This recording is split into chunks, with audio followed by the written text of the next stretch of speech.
it's hard because it's become part of our normal background. Often we aren't aware that we're feeling it triggered or we're feeling hyper alert.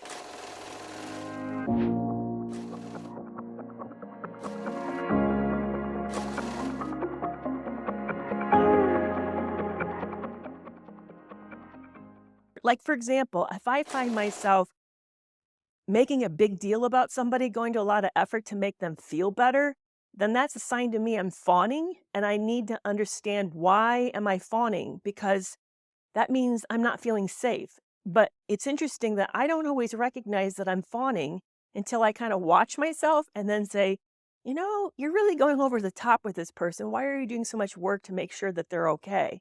So it can really become part of our background noise that we don't recognize.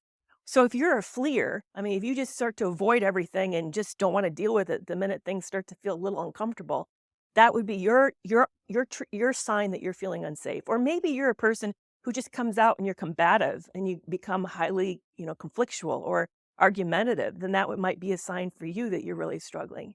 So it kind of varies depending on our take, the way that we do this. But the great way to do this is breath work. It seems silly, but I can explain why it works. So breath work, if you look at your autonomic system, um, it's literally the fight or flight system is like an on or off switch. It's like lights. So it's either on and you're feeling anxious and scared and worked up, or it's off and you're feeling calm. And it affects every organ system in your body. It includes your heart rate, digestion, your skin temperature, everything, even your body temperature, your blood pressure, everything's connected to this on or off switch. Because if you think about it, if you're in an emergency, say that you're out in the wild. I used to go fishing in Canada, and there were actually real black bears around there. And if I faced a black bear, especially a black bear mama with cubs, I would move into fight or flight, and that was to prepare me to get the hell out of there because something's really going wrong and I need to get out.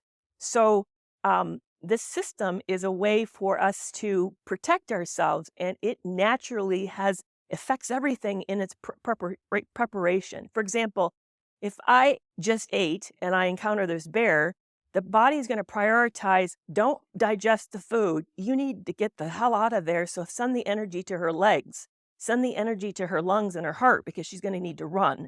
So you see how it kind of like shapes everything. But when we live in these chronically unsafe situations where we feel a threat psychologically, the body still says, we need to get prepared in case we need to get out of here. And so it does the same thing.